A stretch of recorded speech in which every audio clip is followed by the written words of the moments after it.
Сәлем достар, қалдарыңыз қалай? Бүгін біздің эфирімізде розовая өзбечка.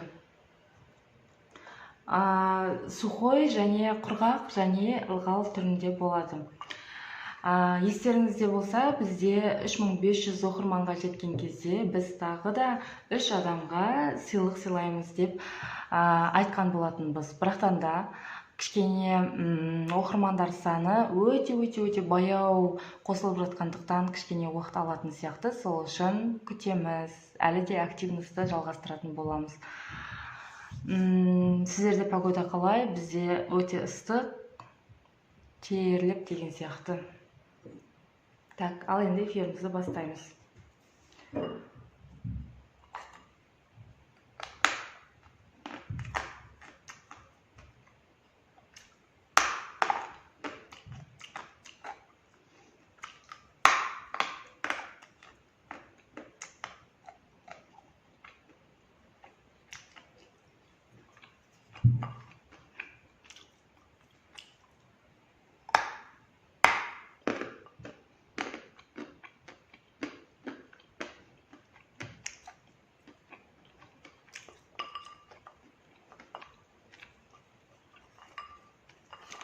Розовая өзбечка мен ең жақсы көретін глиналардың бірі, номер 1.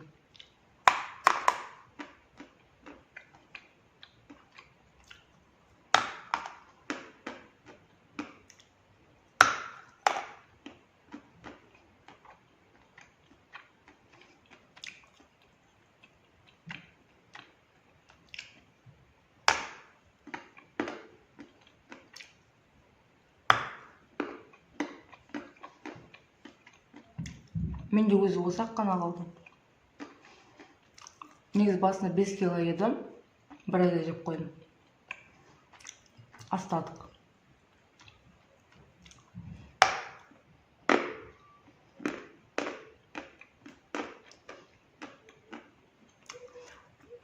Комментарийлерді көбісі розовая өзбечкамен эфир түсіріңізші дегеннен кейін түсіруді жөн санадым. Так негіз эфирға жетпей қалады бұл. Өзімнен ауыспайды.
Өте жирный.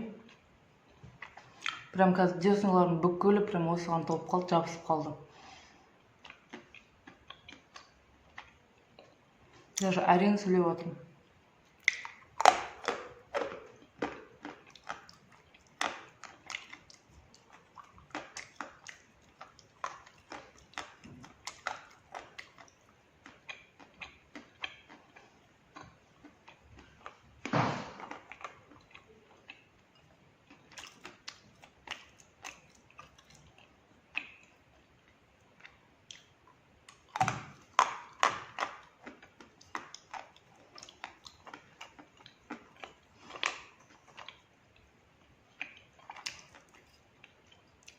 Мало соленый, хрустящий. жирный, түсі розоватый, что ли.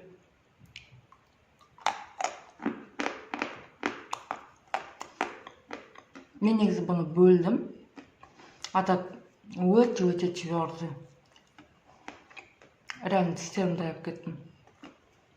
Контент қылам деп, тістен айырылып қалып жүрмейін деп. Өзіме удобно қылып бөліп алдым.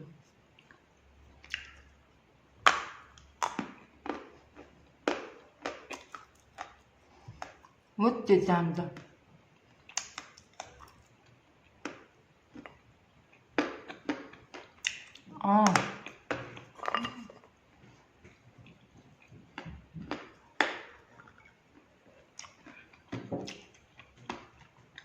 Біз еще ылғал түрінде жейткенбіз ғой.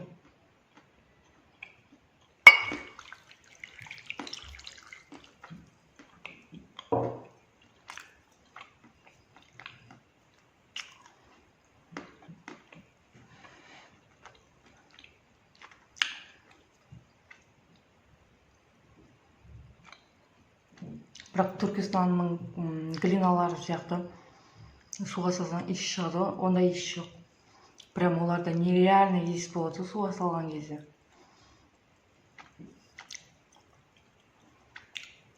Сол қарадай жалтырап терлеп отырмыз.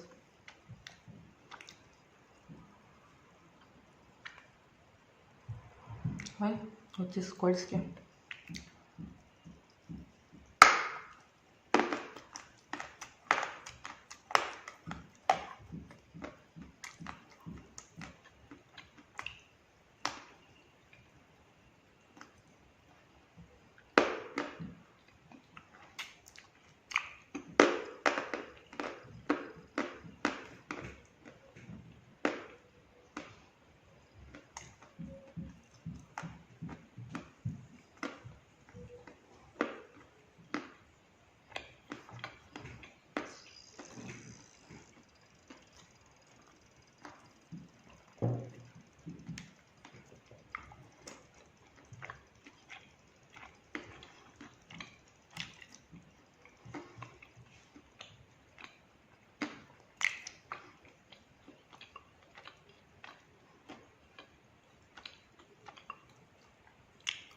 Күшті прям питос еді.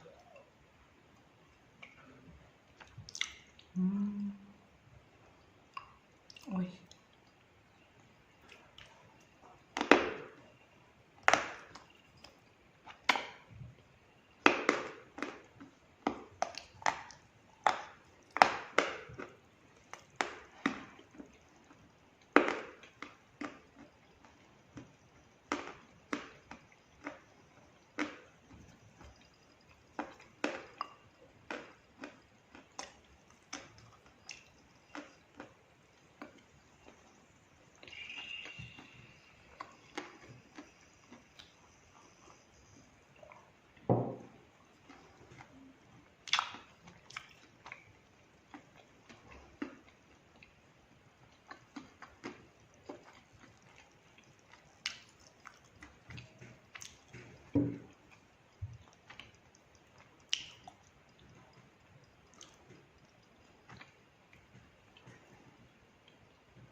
Аузым нереально толып қалды.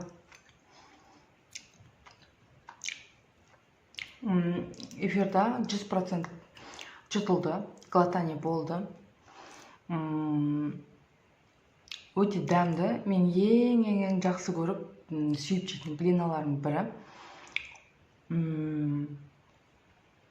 Келесі эфирімізде, Құдай қаласа, уральский глинамен түсіремін. Тоже көп өте сұраныстар болған комментарийлер арасында уральский глинамен эфир түсіріңізші деген. Келесі эфирді Құдай қаласа сонымен түсіргім келеді.